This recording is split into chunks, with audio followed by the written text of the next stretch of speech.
Hello friends, good afternoon दोस्तों। इस video में हम लोग यूपी ट्रिपल एससी पेट एग्जाम 2023 के एक्सपेक्टेड कट ऑफ व सेफ स्कोर के बारे में पूरी तरह से चर्चा करेंगे। डिटेल में एनालिसिस करेंगे दोस्तों। आप लोग समझने का प्रयास कीजिएगा।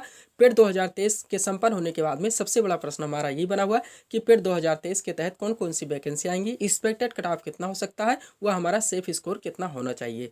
तो कॉन्स्टेंट होकर समझने का प्रयास कीजिएगा दोस्तों। हम लोग बारी बारी से इसके सभी पक्षों पे चर्चा करेंगे। सबसे पहले थोड़ी सी निगेटिविटी जो बनी हुई है उनको हम लोग हटाने का प्रयास करते हैं। ध्यान दीजिएगा दोस्तों। सबसे पहले क्वेश्चन यह है दोस्तों कि पेपर का लेवल बहुत ही लेंदी आया हुआ था। क्वेश्चन बिल्कुल से स्विंग कर गया बाउंसर की तरह। तो ध्यान दीजिएगा दोस्तों, क्वेश्चंस जैसे भी आए हैं आपके चारों शिफ्टों में सेम लेवल के सेम टॉपिक से लगभग क्वेश्चंस पूछे गए हैं। विज्ञान वर्ग का अभ्यर्थी हो, कला वर्ग का अभ्यर्थी हो, किसी के लिए बेनिफिट नहीं था, ये समझने का प्रयास कीजिएगा। एग्ज़ाम के बाद में रिजल्ट आने से पहले इसका एक नॉर्मलाइजेशन किया ही जाएगा। तो जब किसी के लिए दोस्तों बेनिफिट नहीं था, लगभग सभी लोगों के लिए एक समान था। सभी लोगों ने अब कॉमन सेंस लगाया, एनालिसिस करने का प्रयास किया और अपने विकल्प को किसी भी तरह से या तुक्का ही लगा के सॉल्व करने का प्रयास किया। तो लगभग सभी लोगों के लिए एक समान है, यानी कि जो शॉर्ट लिस्टिंग होगी, हमारी मेरिट जाएगी, वो कम जाएगी। तो ये प्रश्न यहाँ पे ख़त्म हो जाता है। सेकंड बात यह है दोस्तों कि मेंस के लिए कहा जाता है कि इसमें कोई भी शॉर्ट लिस्ट का दोस्तों दायरा नहीं है कि कितना क्वेश्चन हमारा पीटी में होना चाहिए।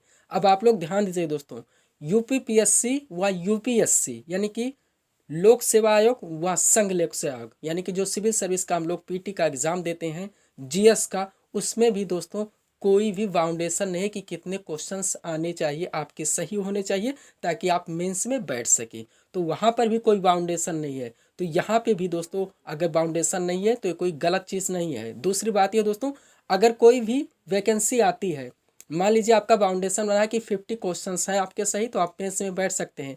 वैकेंसी जो आई उसमें सीटों की संख्या 100 है। अब 1 लाख अभ्यर्थी बन रहे हैं जो कि 50 क्वेश्चंस के आसपास दोस्तों सही है। अब सभी लोगों को अगर मेंस में भी बैठा जाए तो पीटी कराने का अर्थ क्या होगा, समझने का आप लोग प्रयास कीजिए। तो ये भी निगेटिविटी यहाँ पे ख़त्म हो जाती है।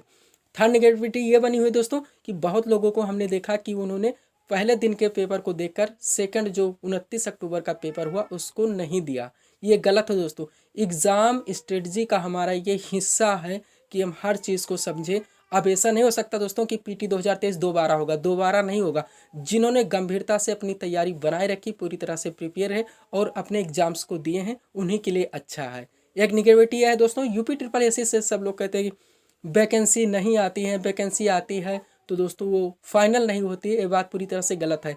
थोड़ा धीरे चलता है यूपी ट्रिपल एससी, लेकिन जो वैकेंसी आती हैं, चाहे वो 2021 के तहत हो, 22 के तहत हो, 23 के तहत हो, पूरी होंगी। थोड़ा धीरे चलता है, फ़र्क इतना है। तो ये सभी चीज़ें दोस्तों हमारे एग्जाम स्ट्रेटजी का हिस्सा है, हमें समझना चाहिए। इन सब चीज़ों में नहीं पढ़नी चाहिए और अपने प्रिपरेशन को कंटिन्यू बनाए रखना चाहिए। अब चलिए दोस्तों हम लोग यहाँ पे अपने सेफ स्कोर के बारे में चर्चा करते हैं। उम्मीद करते हैं दोस्तों ये सारे आप जितने भी आप लोगों के अंदर निगेटिविटी रहेंगी वो सारी हट गई होंगी। अब दोस्तों टोटल जो आवेदन हुए थे पेट 2000 किस में दोस्तों, पेट 2023 में, समझने का प्रयास कीजिएगा दोस्तों। पेट 2023 में जितने भी आवेदन हुए थे वो 20,07,340 थे। 20,07,340 अभ्यर्थियों ने इस एग्जाम में अपने फॉर्म अप्लाई किए थे। अब पेट परीक्षा में बैठने वाले अभ्यर्थियों की संख्या थी आवेदन का लगभग 65%, या आप कह सकते हैं लगभग 13 लाख लोगों ने इस एग्ज़ाम को दिया है। और इसमें दोस्तों एक चीज़ और समझने का प्रयास कीजिए, जो कैंडिडेट गंभीर रहे हैं उन्होंने अपने एग्जाम्स को बिल्कुल भी नहीं छोड़ा है। अच्छे से ओएमआर सीट को भी उन्होंने भरा है, अच्छे से दोस्तों सब कुछ किए हैं, अच्छे से एग्जाम्स भी दिए हैं और अच्छे से दोस्तों 80-85 या लगभग 90 क्वेश्चंस तक वो लोग दोस्तों सॉल्व किए हैं। चाहे तुक्का लगाए हैं, कॉमन सेंस लगाए हैं, एनालिसिस किए हैं, कैसे भी करके वो सॉल्व किए हैं। ये चीज़ समझने का प्रयास कीजिए। परीक्षा का आयोजन दोस्तों 28 से 29 अक्टूबर 2023 को हुआ। टोटल 4 शिफ्टों में हुआ। टोटल 4 शिफ्टों में हुआ तो नॉर्मलाइजेशन होगा ही। आयोग का ही बयान है, कोई भी एग्जाम 2 या 2 से अधिक शिफ्टों में आयोजित किया जाएगा तो उसका नॉर्मलाइजेशन किया जाएगा। तो नॉर्मलाइजेशन इसमें होगा दोस्तों, ये चीज़ ध्यान दीजिएगा। अब नॉर्मलाइजेशन में कितना फ़र्क पड़ेगा आगे चल के हम लोग समझते हैं। नेगेटिव मार्किंग आप लोग समझ लीजिए 1/4 या 0.25% आप लोग कह सकते हैं इसमें नेगेटिव, यानी 3 क्वेश्चन गलत, एक सही, बराबर हो गया। आयोग का मतलब यह है दोस्तों कि कोई भी क्वेश्चन 4 विकल्प होते हैं। 4 क्वेश्चन अगर आप लोग सॉल्व करते हैं तो 25 से देखें 4 विकल्प है तो उसमें एक सही जाएगा, 3 गलत जाएंगे तो बराबर हो जाएगा। इस तरह से दोस्तों माइनस मार्किंग रखी जाती है। उसके बाद नॉर्मलाइजेशन पर प्रभाव, तो 2 से 4 नंबर तक लगभग प्रभाव देखने को मिलेगा। यानी जो पहले दिन पेपर दिए हैं उनको इसमें बेनिफिट मिलता है, दूसरे दिन जो पेपर देते हैं उनको बेनिफिट कम मिलता है या नहीं मिलता है, ऐसा आप लोग मान सकते हैं। और इसमें दोस्तों एवरेज स्कोर, बैठने वाले कैंडिडेट की संख्या, हाईएस्ट स्कोर, ये सारी चीज़ों को देखते हुए आपने कितने क्वेश्चन सॉल्व किए हैं, उनमें से कितने गलत गए हैं, इसका अर्थ ये हुआ कि ज़्यादा से ज़्यादा क्वेश्चंस इसमें दोस्तों थोड़ा लेंदी हो गए थे। इन सारी चीज़ों को देखकर नॉर्मलाइजेशन की प्रक्रिया अपनाई जाती है।